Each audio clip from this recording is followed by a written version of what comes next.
Yan. Kasi talagang malaki po talaga ang peperwisyohin ng mga ito pagka hindi natin ito ibinulgar, hindi po natin ito in-expose. Kaya ngayong umaga ay minarapat po namin ni Brother Willie na ito po ay maipahayag sa inyo upang sa lalong madaling panahon, kayo po ay mabigyan ng babala, masabihan ng iba yung pag-iingat na mag-iingat po tayo sa ating mga pinapakinggan at sa ating mga sinusubaybayan. Amen. Ayan, sabi po ni Brother Dwight Ramos kay Benjamin Fermil Jr. Yes po, Brother Willie. Ayan, kaya ko naman ginamit yung halimbawa na isda, Brother Edwin. Kasi di ba si Jesus Christ nung tumawag ng mga apostol, Yes. sabi niya, gagawin ko kayong mamamalakaya ng mga tao. Opo. Kasi ang mga apostol, gaya ni Andres, Pedro, ni Santiago, ni Juan, mangingisda sila, Brother Edwin. Opo. Diba? Yes. Ngayon, nung sila tawagin ng Panginoon, yung kanilang mga lambat, iniwan nila. Opo. Dahil nga ang sabi ng Panginoon, gagawin ko kayong mga fishers of men. Brother Edwin. Opo, Brother Willie, kumbaga sa kinonvert, Brother Willie. Dating mangingisda ng talagang literal na isda, ngayon gagawin naman silang mamamalakaya ng mga tao, Brother Willie. Yes, Mateo 4:18, mababasa po iyon. Ngayon, sa Biblia po kasi, ang mga tao, ginamit na simbolo dyan yung mga isda, Brother Edwin. Opo. Kaya nga, ang mga ngaral, gaya ng mga apostol, fishers of men. Yes. Hindi na kasi mga isda ang kanilang huhulihin. Opo, mga tao. Mga tao na. Sa aklat ng Habakuk, 1:14, ito ang ating mababasa. At kanyang ginagawa ang mga tao na parang mga isda sa dagat. Ayan, Brother Edwin. Yun yung ating nakita sa Biblia, kaya ginamit kong halimbawa yung isda sa palaisdaan, isda sa ilog at sa dagat. Opo. Ganon ang nangyayari, Brother Edwin. Si KDR, yung palaisdaan niya, nasa yung kapangyarihan niya yun, di ba? Opo. Kung ano gusto niyang gawin sa mga isda na yon. Yes. Nilalason niya, may mga maling tinuturo siya. Ang apektado lang, yung mga nasasakupan ni KDR. Tama po. Ang scope ni KDR, maliit lang, Brother Edwin. Kumpara doon sa scope ng mga exiters ngayon, Brother Willie. Kasi ang platform na ginagamit ng mga exiters na ayaw gamitin ni KDR, Facebook at YouTube. Yes. Si KDR nakatago sa aparador, hindi nga nangangaral Yes. Itong mga exiter, sila ang masisipag mangaral ngayon, Brother Edwin. Yes.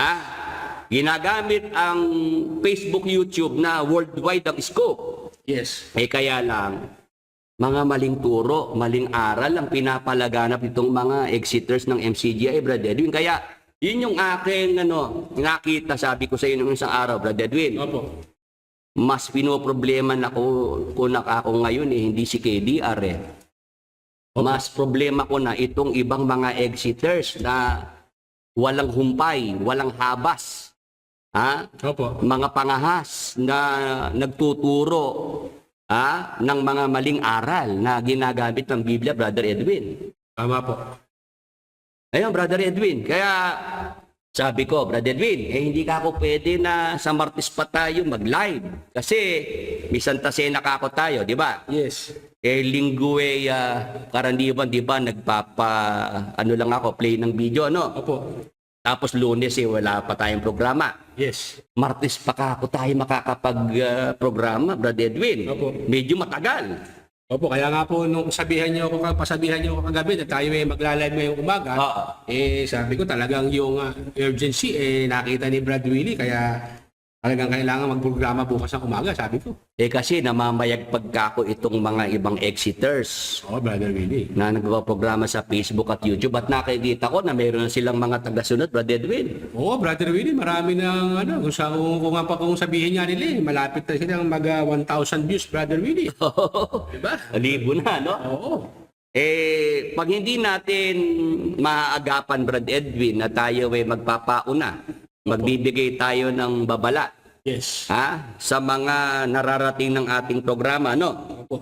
Yung mga exiters din sa MCGI, naaawa ako kasi exit na sila sa MCGI, exiters na sila. Tapos, meron silang sinusundan ngayon, Brad Edwin, ano? Kaya sila umalis sa MCGI, mali mga tinuturo ni KDR. Opo.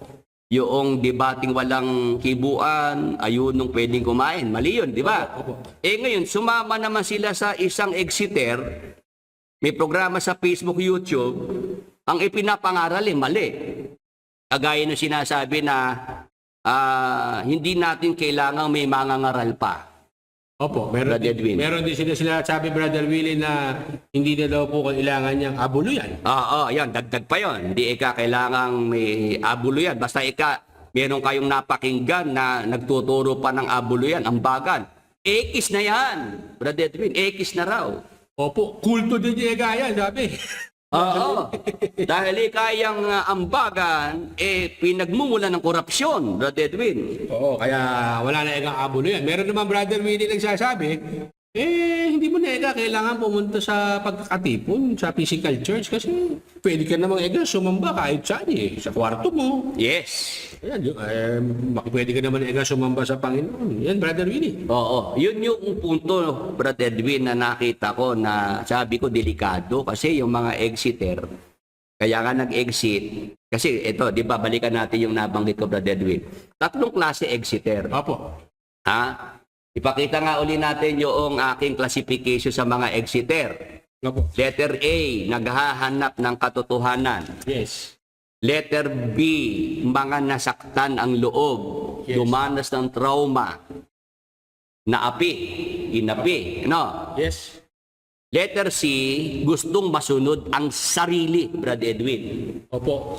Ayan, sige Brad Edwin, pakitanong mo nga ang mga kasama natin ngayong umaga kung saan sila nabibilang diyan sa 3 na yan. Opo, wag lang po muna natin alisin sa screen, ano? Yung pong ating mga taga-subaybay, pwede po bang pakisagot? Pakitype nyo lang po ang letter. Opo, kung saan po kayo nakabilang dito po sa 3 klase ng exiters. Kasi po, ito po ngayon dito po nagkakadivision ang mga exiters ngayon. Ibig sabihin, nagkakahati-hati. Ano po? Yung split, yung letter A, meron nag-exit dahil talagang ang hanap nila katotohanan. Ano po? Ang hinahanap nila sa Jesus Christ, ang hinahanap nila, yung talagang tamang paglilingkod sa ating Panginoon. Meron naman po nag-exit, ang dahilan dahil sila po ay nasaktan ng kalooban, sila po ay naapi, sila po ay napagsamantalahan, at meron din naman po nag-exit sa MCGI para naman po yung gusto nila ang masunod. Yung sarili nilang kagustuhan ang kanilang masunod, yung preach nila ang magawa nila.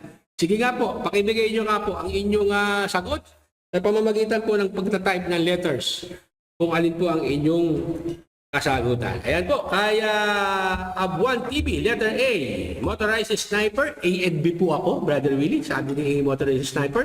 Kaya Benjamin, Fermil Jr., letter A. Brother Richard Magnaye, letter A. Brother Dwight Pawos, A and B. RL Ladsang, A and B po. Ayan, Brother Willie. Yan, salamat sa mga sumasagot, sa mga kasama natin ngayong umaga at mabuti na lang, Brad Edwin, A and B ang nakikita ko na mga sinasagot, ano?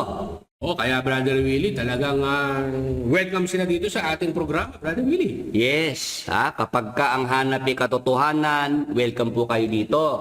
Kung kayo naman po ay mga nasaktan ng kalooban, kayo ay naging biktima, no? Yes. Inapi, minaltrato, welcome din dito. Hindi po kayo nag-iisa.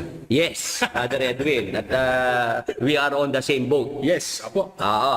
Dahil yung A and B, yan din ang nasa kalooban ko, Brother Edwin, nung ako'y mag-exit sa MCGI. Ano? Opo.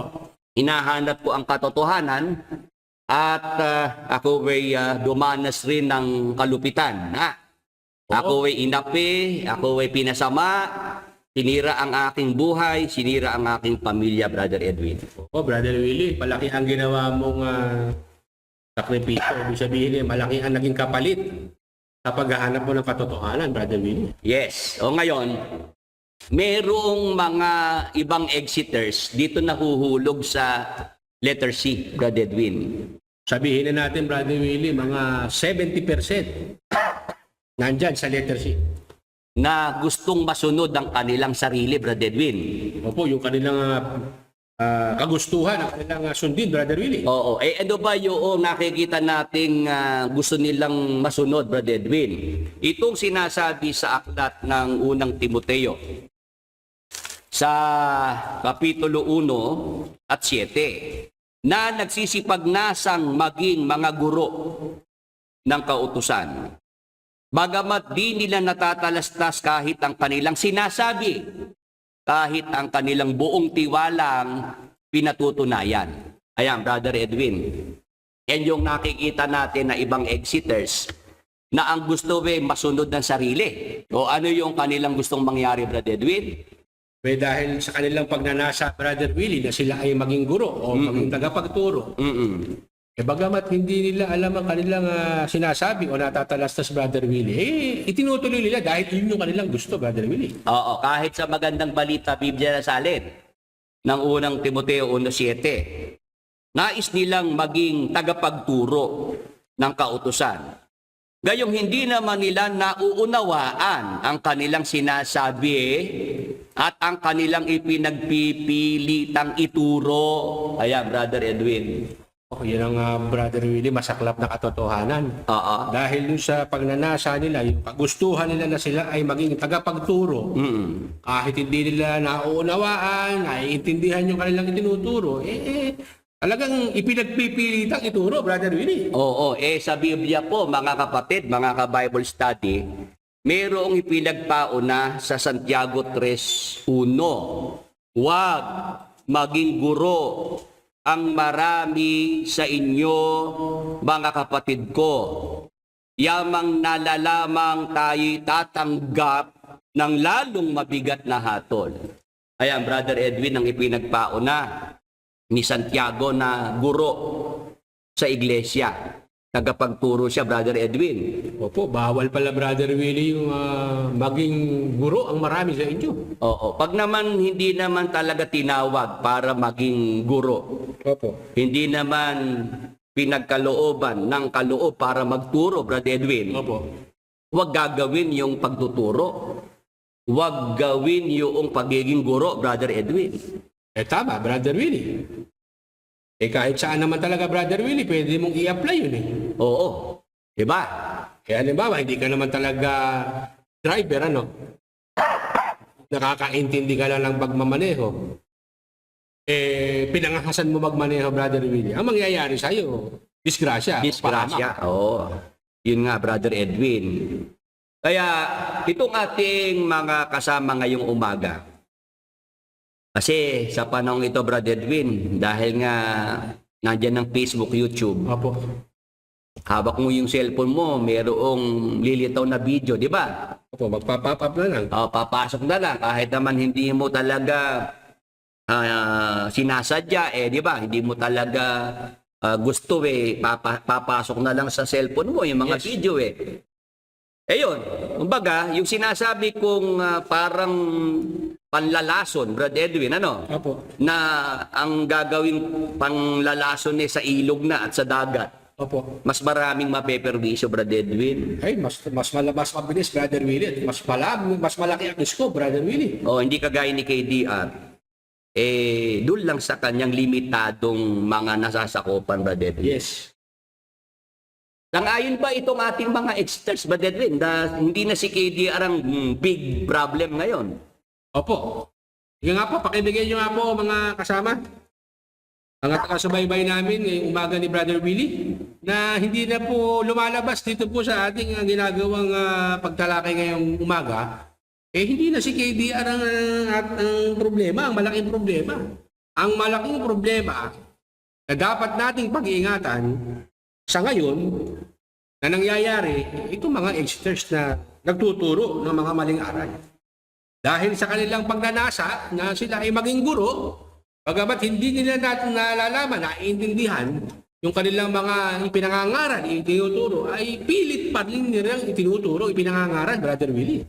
Yes, at may mga tumatanggap niyan. Yes. May mga napapaniwala sila, Brad Edwin.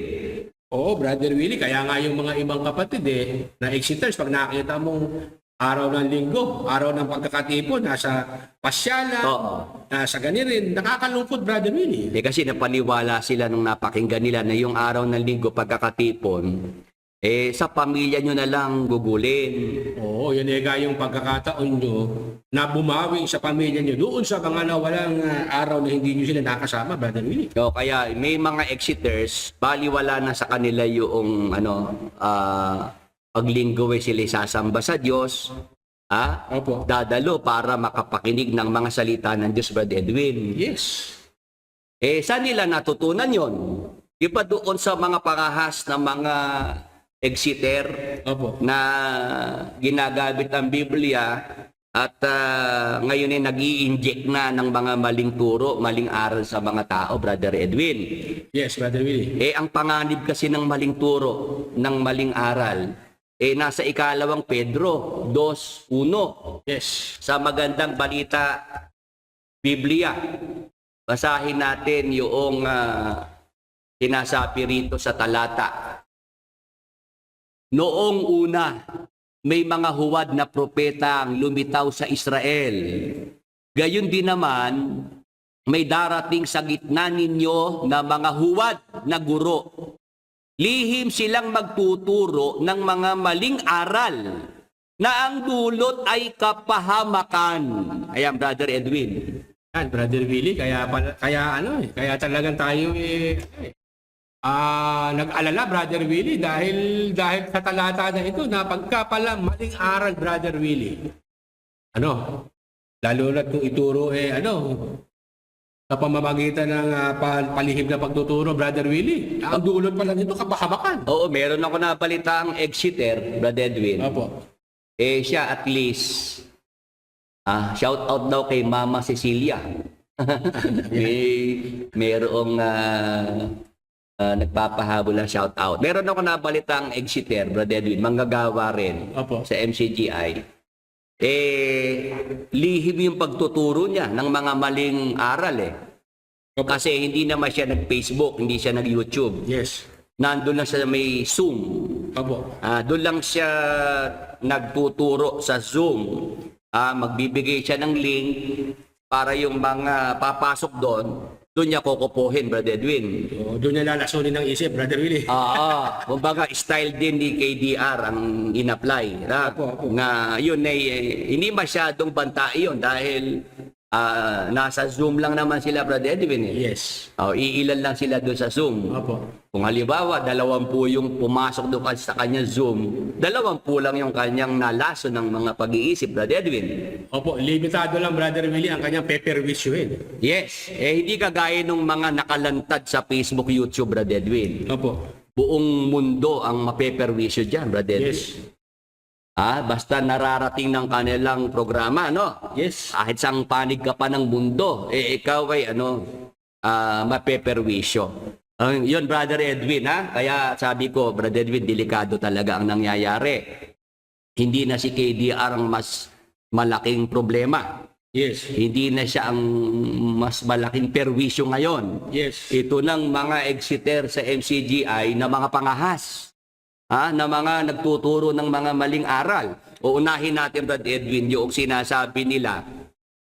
Kasi, Brother Edwin, ito nangyari Pag-exit ng mga nasa MCGI, Brother Edwin, Opo. sila para silang mga tupa na nangalat, scattered, Brother Edwin. Opo, parang nakawala sa koral, Brother Willie. Ang problema, ang tupa kasi, Brother Edwin, dapat yan ipon. Opo. Maiipon lang ang tupa pagka merong pastor. Tama. Yan ang maggilid Kung saan pupunta. Direksyon. Ngayon nawalan sila ng pastor dahil nga inayawan nila si KDR dahil bulaan. Yes. Dahil mali-mali tinuturo. Opo. Paglabas ng mga exiter, Brother Edwin, Yes. sila ngayon scattered Sila nangangalat. Watak-watak. Watak-watak. At sila expose ngayon, Brother Edwin, Yes. sa panganib. Talagang pag ang tupa walang pastor at wala sa loob ng kulungan, sila nasa labas, marami diyang mababangis na hayop, Brad Edwin. Oo, na pwede silang malapa. Oo, at nasa Biblia yon. Basahin natin sa Ezekiel 34:5. Ito nakasulat, mga kapatid, mga ka-Bible study. At sila'y nangalat dahil sa walang pastor.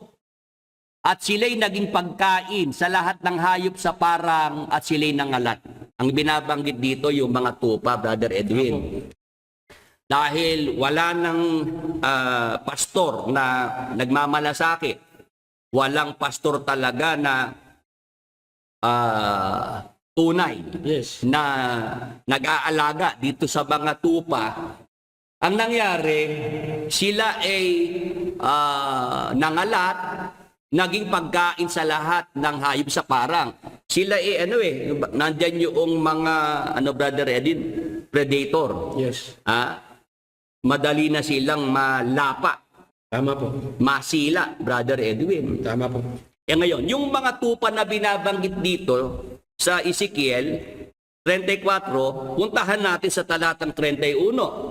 Ito ang sabi sa talata. Yung mga tupang binabanggit dyan. At kayong mga tupa ko, na mga tupa sa aking pastulan ay mga tao. At ako'y inyong Diyos, sabi ng Panginoong Diyos. Brother Edwin, Opo. yung binabanggit ng propeta Ezekiel na mga tupa na nangalat, Opo. dahil walang pastor, tapos naging pagkain ng lahat ng hayop sa parang, sila yung mga nilalapa ng mga hayop. Opo. Yung mga tupa, mga tao, Brother Edwin. Opo, hindi pala, Brother Willie yan. Hindi pala literal na tupa pala yan. Ito po pala yung mga tao, Brother Willie. Yes. At ako'y inyong Diyos. Ibig sabihin, mga tao ng Diyos ito. Mga sumasampalataya sa Diyos, Brother Edwin. Tama.